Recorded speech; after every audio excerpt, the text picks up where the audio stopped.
Assalamu alaikum everyone, welcome to my YouTube channel Medibill Pro. I hope you guys will be fine and doing great and enjoying your good lives. So today we are going to start our next lecture in medical billing basic course interview series. Okay, so this is the MCQ series. So in this section we are going to cover AR related questions, accounts receivable department. Okay, what are the different questions, what are the different kind of things can be asked while your interview.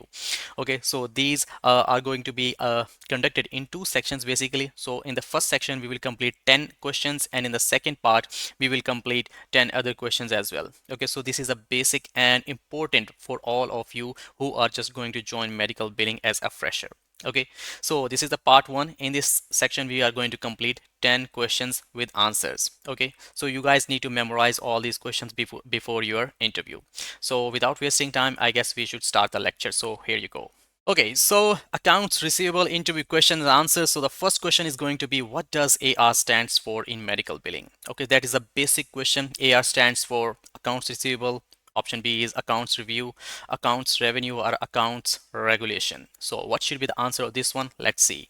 Okay, so option A is going to be the correct one, that is accounts receivable. So that is a basic question. Okay, I will explain different kind of things as well, like what are the different answers and what are their explanation as well. Okay, so you guys need no worry about this one. Okay, so let's see what is the question number two. Which of the following is a primary goal of accounts receivable management?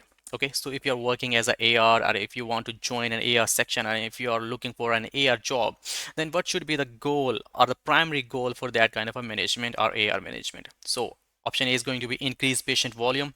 Option B is reducing billing errors. Option C is decrease collection times, or option D is going to be improve coding accuracy. So let's see what is the correct answer of this one, that is decrease collection times. Okay, so the main purpose of AI is going to be like, once the provider has provided or rendered any kind of a services to any kind of a patient, so medical billing team is going to create different claims. Okay, the coder is going to be code the diagnosis and the procedures.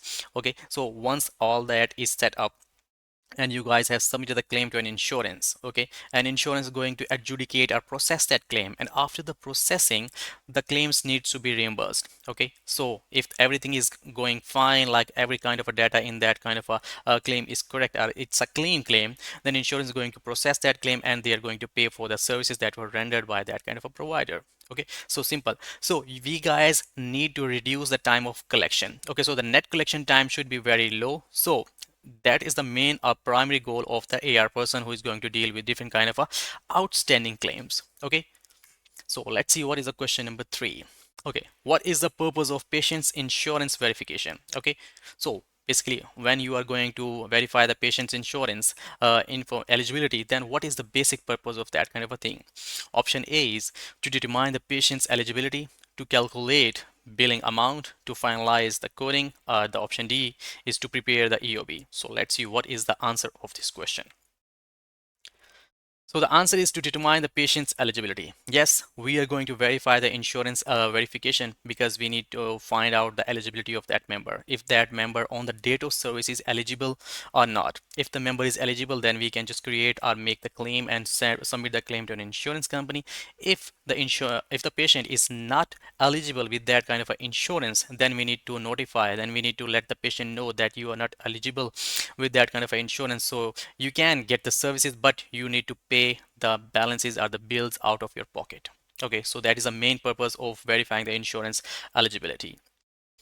Next is going to be the question number four. Which document is sent to patients to inform them of their insurance payments and any patient responsibility? Okay, so the first one is A option, charge slip. Option B is super bill. Option C is explanation of benefits, and option D is going to be the invoice.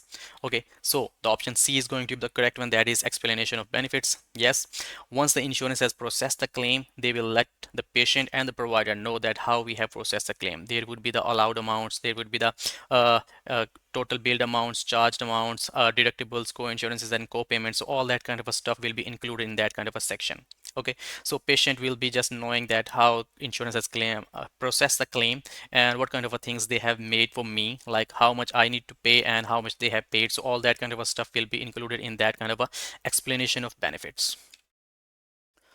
So the question number five is going to be, what is a common reason for denied claims? Okay, so if a claim is denied, like what should be the common reason? Because you guys know that there are multiple reasons. So what should be the common reason Let's see. Option A is incorrect patient information. Option B, accurate coding. Option C, timely filing. Option D is prior authorization or proper authorization. So the question number fifth answer is going to be incorrect patient information. Yes, if there is a patient's incorrect information, like patient's name is not correct, date of birth is not correct, or there is a insurance policy number is not correct. Okay, so all that kind of a stuff can lead to the claim denial. So that is the basically common reason in medical billing.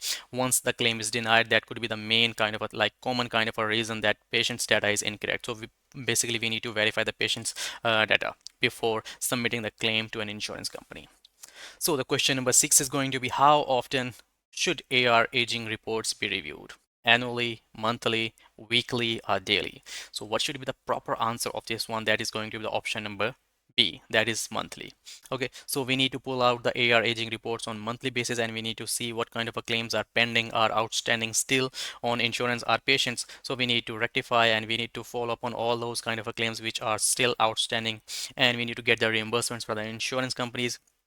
Also, we need to verify the patient's data as well. Okay, so all that kind of a stuff which is going to be done, that needs more attention to the details and following up on all that those kind of outstanding claims, that is going to be done by the AR person. Okay, so if you are going to appear in an AR interview, then you guys can just lead to memorize these questions. So let's see what is the question number 7. That is going to be the, what is the typical time frame for accounts to be considered overdue? Okay, so option A is going to be 30 days, option B is 60, 90, and 120 days. So what is the typical time frame for accounts to be considered overdue? Okay, so let's see. Option A is going to be the 30 days. That is the correct answer. So after 30 days, the outstanding, the claims are going to be the overdue. Okay, so if that kind of a claim, or if that kind of a specific claim is dealt within the 30 days, then that is a good and appreciable performance by that kind of AR person. And if the claim is going out of the range of, or more than the, it contains 30 days, then it is overdue. Okay, so what is the question number 8? Which metric indicates the efficiency of AR collections? Option A is a day in accounts receivable. B, patient satisfaction score. Option C, claims denial rate. Option D, revenue cycle time. So what should be the answer of that? Which metric indicates the efficiency of AR collections? Okay, so if AR is like working very appreciable or doing good, then what should be the answer? That is going to be the days in accounts receivable. Okay, so lesser the days, the higher the performance. Okay, so if there is a lesser day, like a claim can be dealt or claim can be completed within the 30 days or within the 45 days, then that is the good performance of that kind of a person or the AR or department. Okay, so lesser the days, higher the performance. Okay, so let's see what is the question number 9th. What does a write-off refer to in medical billing?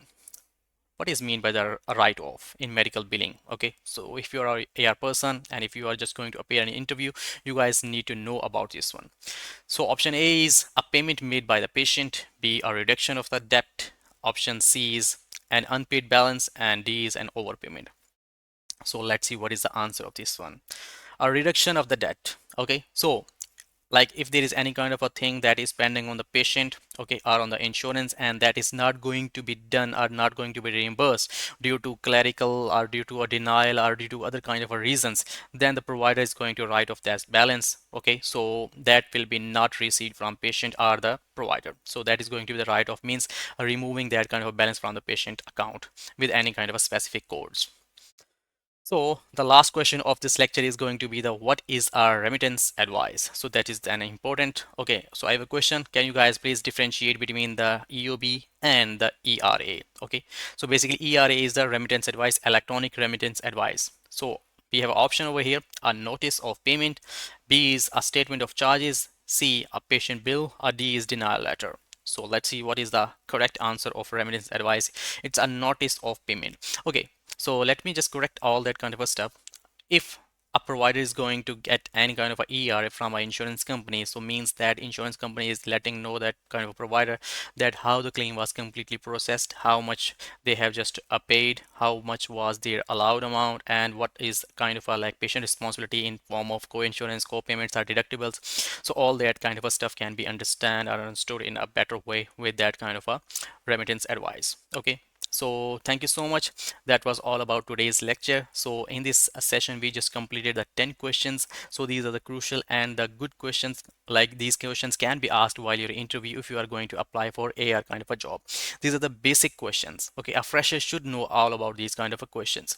Okay, so we are just going to start our next part B. So in that part B, we are also going to cover the next 10 questions as well.